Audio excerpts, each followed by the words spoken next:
So before we start, do I have your guys' permission, consent to videotape you guys? Yes. Yes. Yes. Okay. And then if you guys could go around and state your name and your age. Logan, I'm 30. Andrew, 31. I'm Hunter, and I'm 22. Cool. Okay. So the first question is, who was your favorite teacher and what subject did they teach? In school, I think my favorite teacher was my social studies teacher in high school, and she taught just a plethora of things, actually, to include psychology as well. Okay. I think in school it would be my college heat transfer professor. Okay. I think my favorite teacher was probably my high school or my college, my first computer science professor. Cool. Okay. And then what made them your favorite teacher?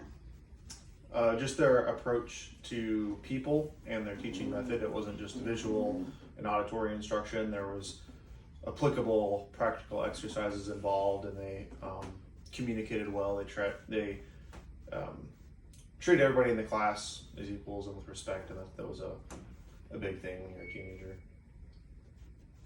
Yeah, so mine might have like a couple different aspects. The first being heat transfer is maybe the first time that you actually get to the point where you're with your entire engineering class as like a whole. So you're sort of with your peers, quote unquote, and not just in the mass of college classes. So there's just a set standard that most people are already kind of at mentally and where they learn.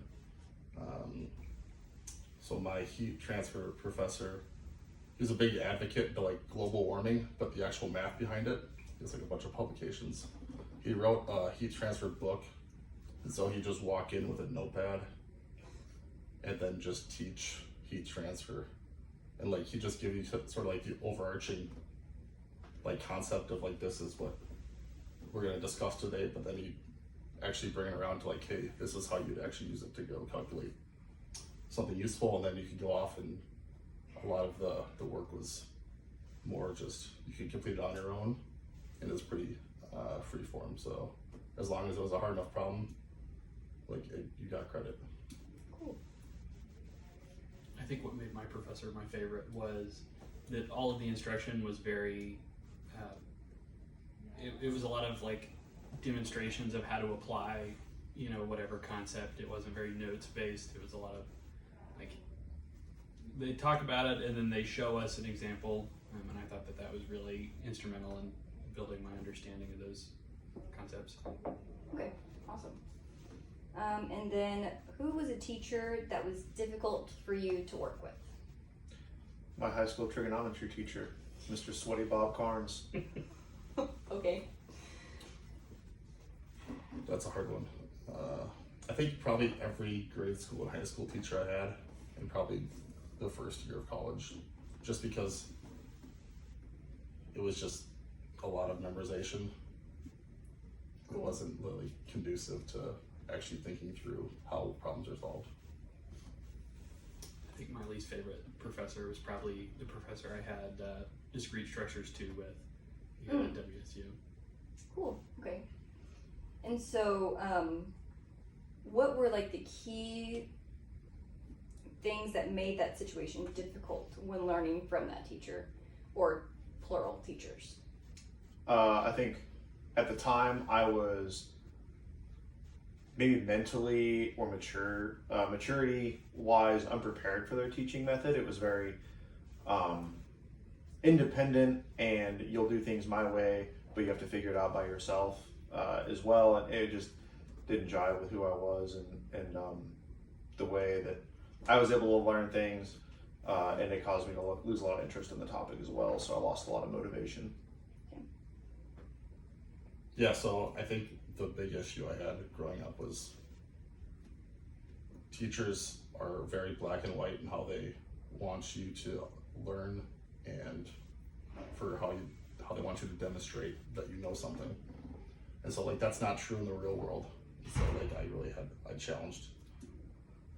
challenge with that just because I didn't learn that way. It's just like, unless I thought it was true, it wasn't. And so just because some teacher told me it was true, I really had a hard time with it. I think the reason I struggled with that situation so much is it was a lot of rote memorization of like proofs and theorems and stuff, and I just like without any like solid application of them, I feel like it's really hard to remember and like conceptualize those concepts. Right. Okay. And then, in your opinion, what are the qualities that describe an effective teacher?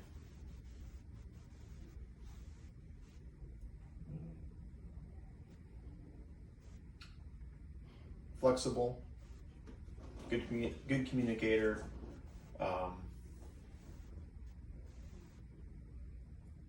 and knowledgeable. Okay. Yeah, so inherently teachers should be leaders. Like leaders in whatever category they're teaching. So like probably learning conducted by leaders that like